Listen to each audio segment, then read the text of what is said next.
Hello, you are listening to the Divorce University online podcast with your hosts, Thomas and Tammy Ferreira. Hi, I'm Tammy. And I'm Thomas. And today we are talking about child custody fears. I think this is a feeling or a topic that comes up a lot because, you get a divorce and, if you don't have kids and you're just dividing property, not that money isn't important, you need it to survive and all those things, but I always say, money is money, you can earn more, right? But your kids are for a lot of us, at least it was for me, my kids are like my whole world, the only thing that matters. Right.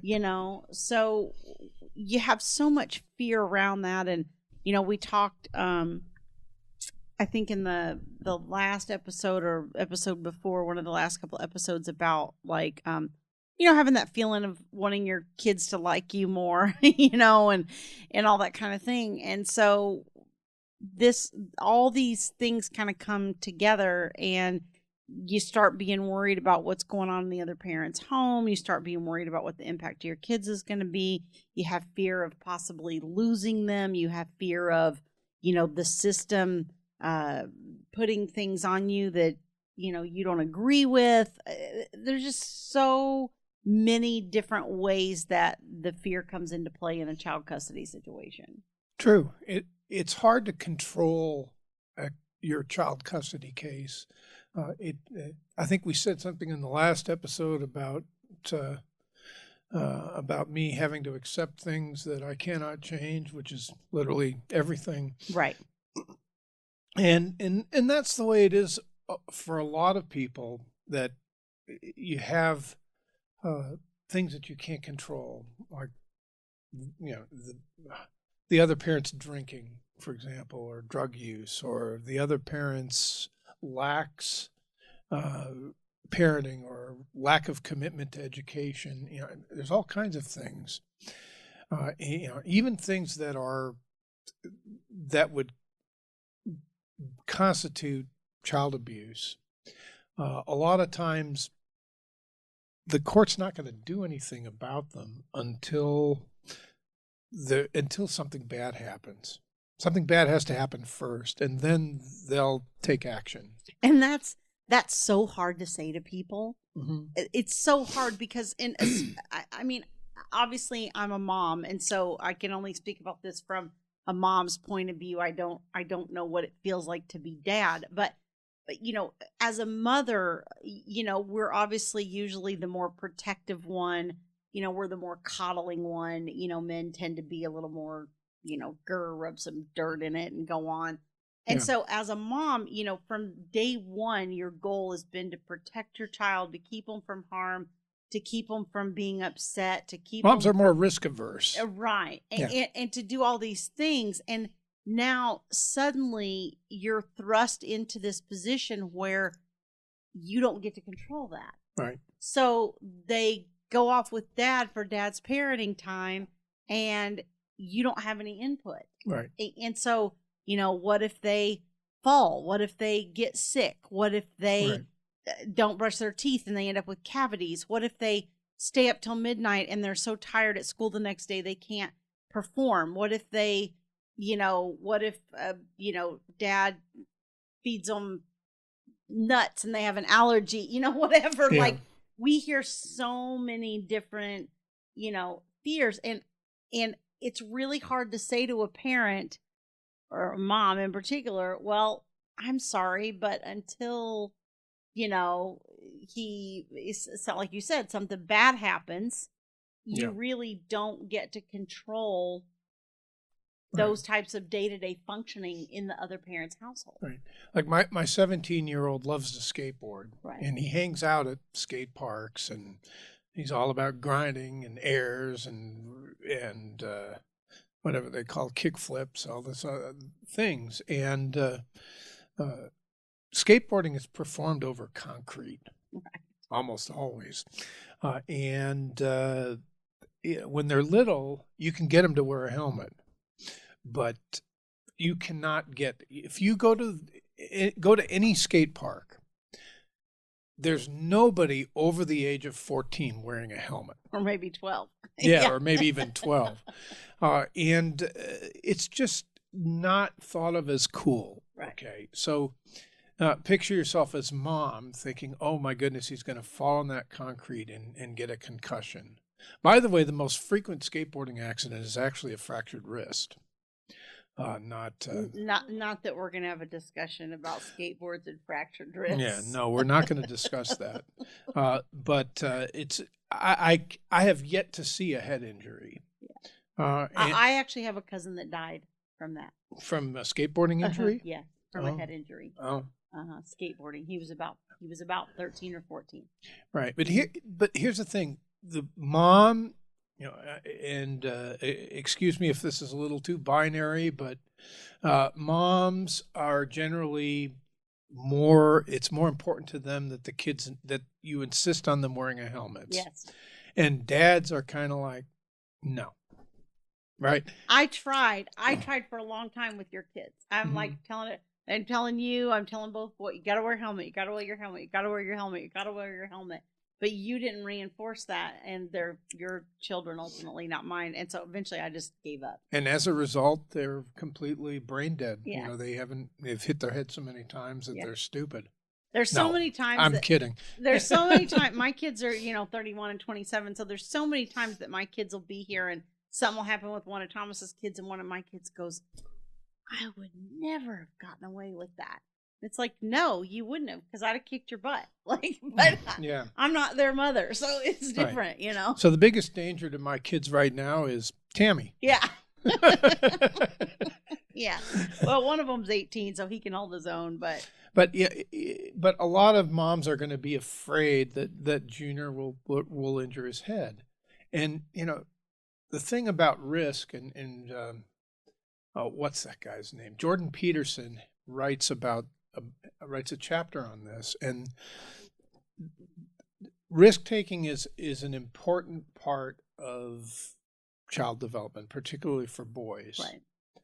But for girls too. There's a certain amount of controlled risk taking that helps them to develop their self-esteem and their strength and their confidence. Mm-hmm. Right. Yeah. And yeah, I think the chapter in Jordan's book is something about, don't stop the skateboarders, or don't, let your kids skateboard, or something like that. And skateboarding is dangerous. I surf, and if the waves are under 6 feet, there's really, honestly, I don't feel any danger whatsoever. When I fall off a surfboard, I hit water. Right. But if you fall off a skateboard, you hit concrete. Right. But the moms are terrified that something bad's going to happen. Well, I think that's one of the fears. And then the other fear, I think a lot of times that I hear, particularly from mothers when I'm working with coaching clients, is fear of how they're going to be treated in dad's world. Mm-hmm. Because, like I said, dad's usually a little bit harsher. There's nobody there to, kiss the boo-boo when they get hurt, or... and I'm not trying to be like, I know some dads are really good. You're very good about that. Yeah. You're. But I'm actually a girl. You have a pretty good soft side, so I think you were pretty nurturing with your kids as well. Although from the physical aspect, you aren't as protective as I am. Right. But, I let them get a lot closer to the edge of the pool than their mother did. Right. Yeah. Right. But I think part of where I want to talk about this from is, like, a lot of people have fears around, like, especially verbal and emotional abuse, and I see this with daughters in particular, where mom has a daughter and dad was verbally and emotionally abusive, in mom's opinion, during the marriage. And now the daughter is starting to experience the same kind of thing. It is starting to not... daughters, this usually happens like 10, 11, 12, 13. Daughter starts making noise about not wanting to go to dad's, not wanting to, and mom has a lot of fear around how she's being treated and how to, a lot of times the daughter won't verbalize, or even both children I have one case right now where I'm working with mom, and she has a girl and a boy, and both children are quote unquote afraid to tell dad how they feel. Right, yeah. Right. So, because he's harsh and a lot of times too, dads are much more career oriented, right. more. And they spend a lot more time at work, and they tend to bypass more the relationship part of it and go straight to the discipline. Right. Which is a problem and creates, rebellion. But I think a lot of people go into court and they're expecting the court to give orders based on, he or she used to, they had a drunk driving charge 10 years ago. Right, yeah. Therefore they shouldn't be allowed to drive with the child. Right. And the courts, one of the court's large agendas is to ensure that the child has both parents in their lives. And with estranged parents in particular, there is a very strong reunification agenda. The court wants to reunify the estranged father from his daughter almost at all cost. Right. And it's hard to go into family court and argue, well, this child should just not see their father anymore. And I do have a lot of mothers that say, no, I think the kid would be better off if dad just wasn't in their life at all. Right. And that's a little shocking to hear a lot of times. It's kind of like, my ex-husband isn't my favorite person in the world, and he's done a lot of hurtful things to me. But in some ways, my children have really struggled in their relationship with him for the same reasons that I struggled in my relationship with him. But I don't think that my children would have been better off for him to be null and void from their life. I mean, if they choose to do that as an adult for their own reasons or their own interaction or whatever, then that's up to them. But I don't think that, making that choice for them at such a young age would have fostered anything except resentment towards me. Yeah.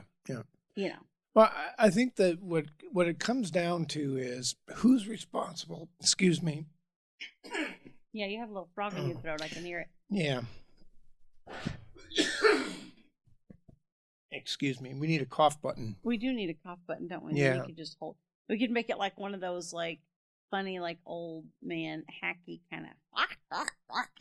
Well, what Dennis Prager has, he has a cough button, or any talk show host, is they push a button and it turns the microphone off while they cough. Oh. Yeah.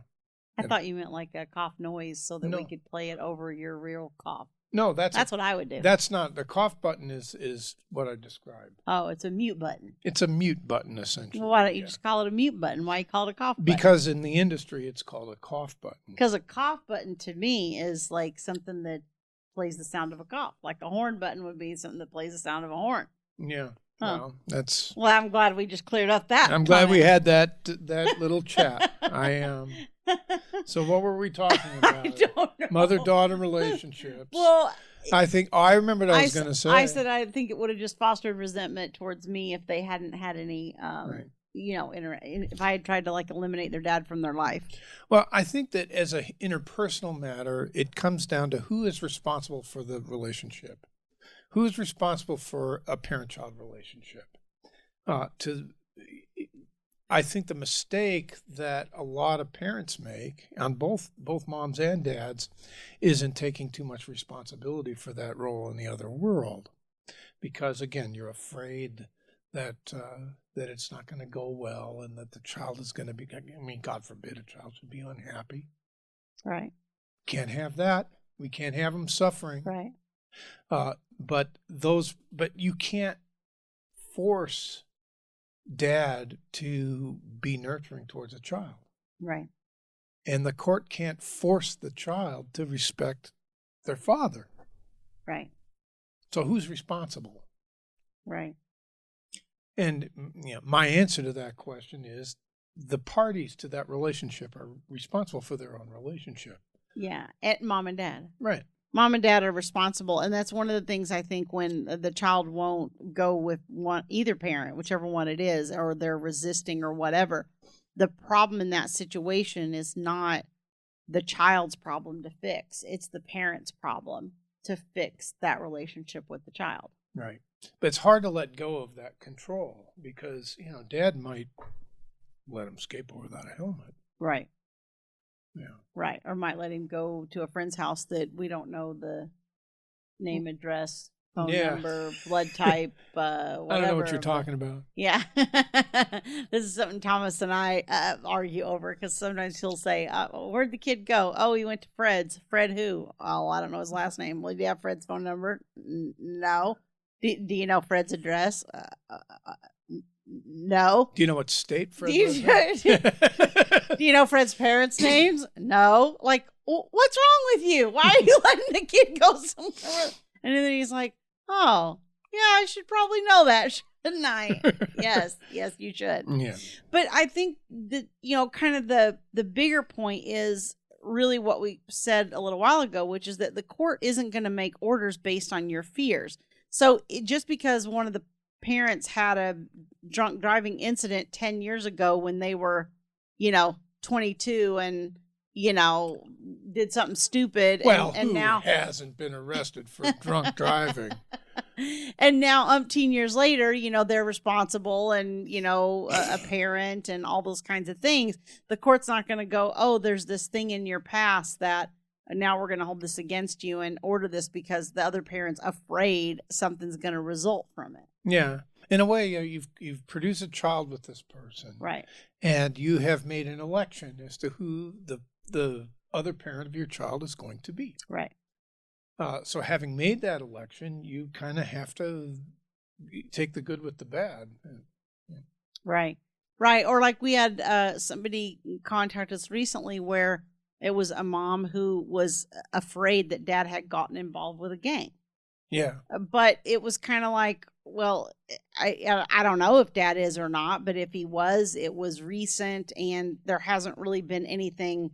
I mean, we don't have there's no proof of like, dad was involved in a gang killing or any kind of like, there's nothing. It's just she suspects he's in a gang. And like Thomas said, I mean, it's really hard to say to that person, well, unless something bad happens. And the tattoos on the neck are a dead giveaway on that. Right. I mean, her fears are founded in some ways. Right. It's like, you know what's going on and he knows what's going on. And, we all kind of know what's going on, but there's not really this kind of comes down to what I like to talk about. I mean, I like to kind of refer to this as sort of circumstantial evidence, which is not really applicable in family law. They don't put it through that exact type of scrutiny, but it's sort of that concept of like, if it looks like a duck, walks like a duck, and quacks like a duck, it must be a duck, right? Right. And so, but for the court, it's like, okay, well, it can look like a duck, quack like a duck, and sound like a duck, but until the duck's standing in front of me, I don't have proof that that's a duck. You know what I mean? So it's a little bit more difficult. And so even though your reasonable mind goes, oh my gosh, they have to be part of a gang because they have this tattoo and they're hanging out with these people and they're behaving in these ways and they were in this location and all that, the court kind of goes, but nothing. He hasn't been convicted of a crime. Right. There hasn't been there's nothing tangible. Well, that the court says this is a problem. I represented a guy that had a tattoo on his neck. Right. And sweet kid. He was a very sweet kid with a tattoo on his neck. Right. And if you saw the tattoo, you'd think he'd been in prison. Right. Right. But now we have this other case where there's a tattoo on the neck and they're convinced that he's in a gang. Right. Yeah. And this particular fellow's presents extremely well. Right. He seems to be able to convince employers that he's, number one employee, star employee. Right. And he gets rave reviews from the psychologist that he was referred to. They They all think he's this great guy. Right. And but mom's afraid that something bad is going to happen because this person's in this gang. So she believes. He denies that he's in the gang. Right. I was going to say she believes he is. And the child's very little. And I think that's harder too when you have a child under 5 that can't communicate well, or sometimes a child under 5, you'll ask them, what happened. They have a sore, they have a bump, or they have a bruise, and you ask what happened, and the answer is, it was the other parent in some way or something like that.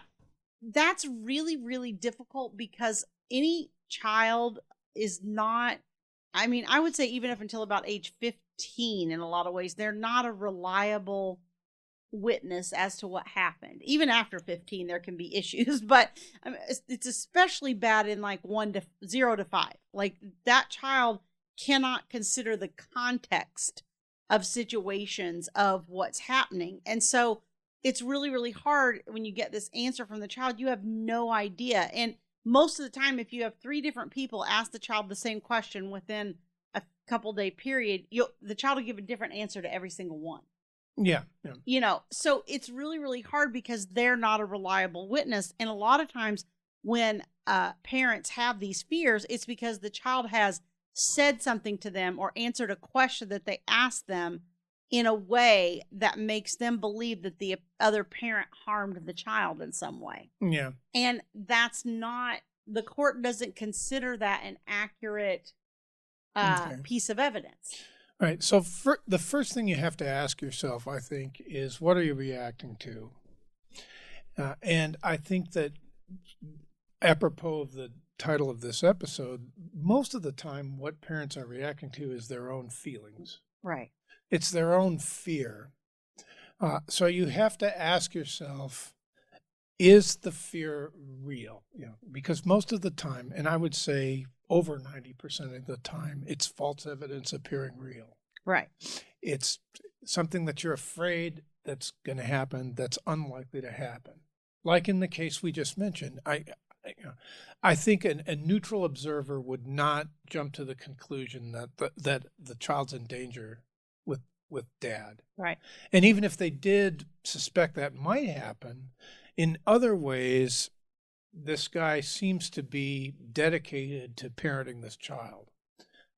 And involved father, in the court's eyes, an involved father is a very valuable thing to a child. Right, because they see so many that aren't. Right. So this child's lucky that they have 2 parents that love them.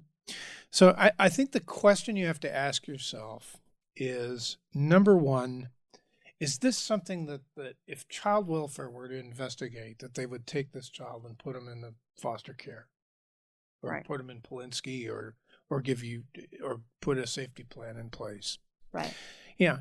If it's something like that, like if the child clearly was found by a neighbor wandering around and dodging cars or something, right, while mom was asleep on the couch, then dad probably can go into court on those facts and get an ex parte, get an emergency order. Right. And that's really what you're looking at in this type of situation. But if your child reports that mom was asleep on the couch for 2 hours, and your 3 or 4 year old reports this to you, and says they were just playing or doing whatever, then no, you're not going to get an emergency order. You're probably not, because it's got to be direct. It's got to be direct evidence. Yeah, it has like clear and present danger. Right, but it has to be direct evidence, not indirect. Yeah. Of the child said she was asleep, so therefore, if you have to deduce the outcome from the situation, from the child's word, from what was said or whatever, then if you're deducing the outcome, then you're out of luck. Now, obviously, a 16-year-old is going to be more credible than a 5-year-old. Right. If a 16-year-old says mom was drinking, reeked of alcohol, and was on the couch and we couldn't wake her up for 3 hours, okay, that might be a different story. Right. And one of the ways around this is to have the child in a therapeutic relationship with somebody who's a mandated reporter. Right. Because if the child says that to a mandated reporter, they have to report it to child welfare. Right. And any reports to child welfare, it's really better if it comes from a neutral third party and not you. Because Correct. when it comes from you, they're not sure if you have an axe to grind or not. Yeah. If it comes from a neutral third party, they figure that there was some sort of viable concern Right. that generated that report. Right. That's true. And the court, child welfare reports can backfire. Right. Because the other side sure is shooting. The other side is going to claim that this report was made for the sole purpose of wresting custody away from mom or from dad. Yeah. Yeah, and the court... That would be my argument if I represented the other parent. Right, and the court does start to be concerned when you start to see cases that have 4, 5, 6 child welfare investigations. Because child welfare investigations are closed one of 3 ways. They're either closed... I'm having a hard time talking. They're either closed founded, which means, yes, there's a problem. Yeah. Or they're closed inconclusive, which means we don't really know. We're not sure. We can't say it did. We can't say it didn't. Or they're closed unfounded, and which means there's absolutely no concern at all on our part after we investigated this. And so if you have multiple reports to child welfare and they all come back unfounded and you've got 5 or 6, the court starts going, okay, the reporting parent is the problem. Because if there's really a problem in a situation, usually by the 3rd, 4th contact, something like that, child welfare will at least start to say inconclusive.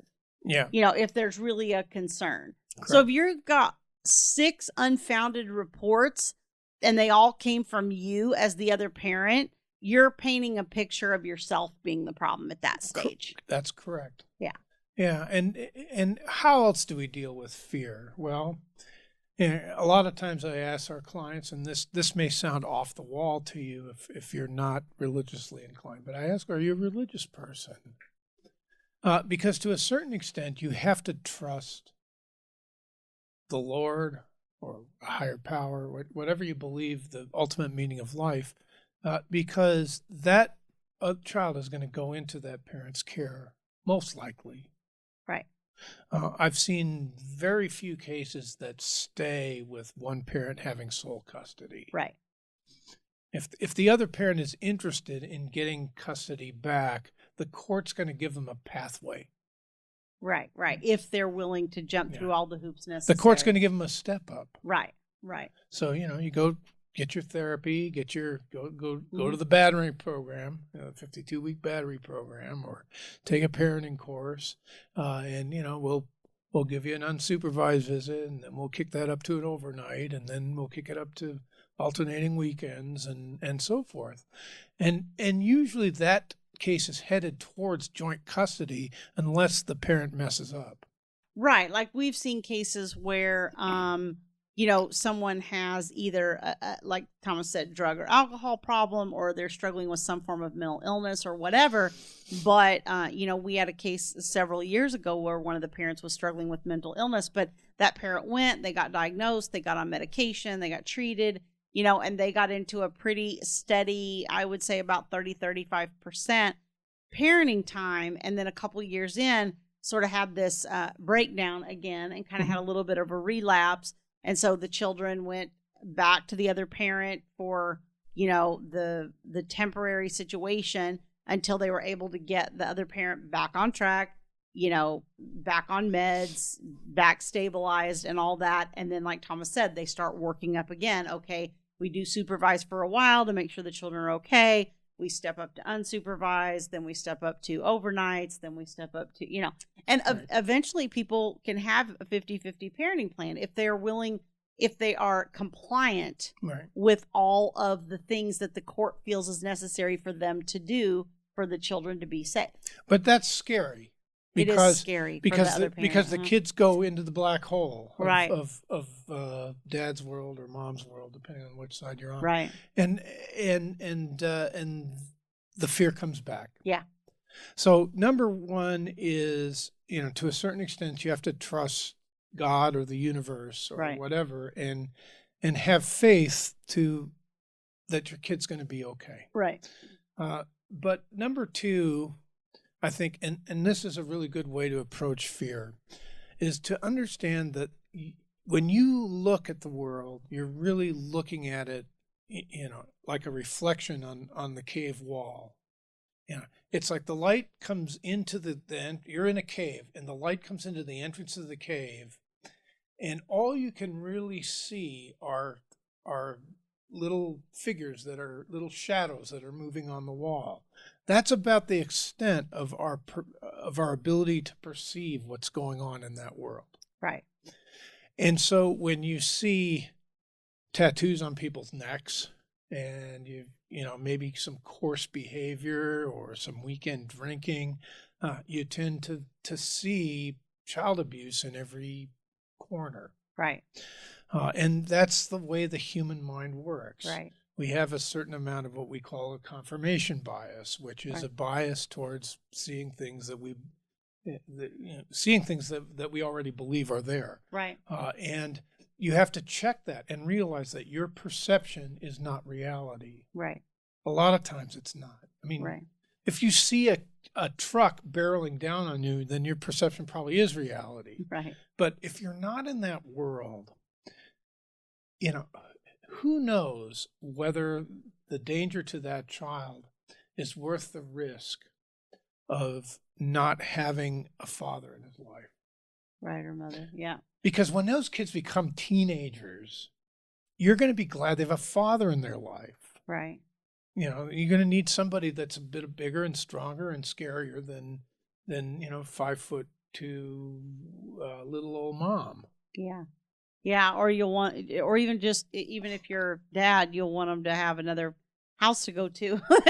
Gives you a break once in a while. So, but Right. it's true. And I've talked to people who said, well, the mom had full custody, and I had just a little bit of parenting time until the son got to be about 15. That seems to be about the age 15. Mom ends up calling dad and saying, come get your kid, Right. like I can't handle anymore. Right. Yeah. And I've seen that. That happen several times Yeah. with a couple of my cases. Yeah. Sorry, come get him. I can't handle him. Yeah. Yeah. And we see it break different directions. It just depends on, like Thomas said at the beginning, like, who has the relationship with the child, really tends to carry a lot of the day.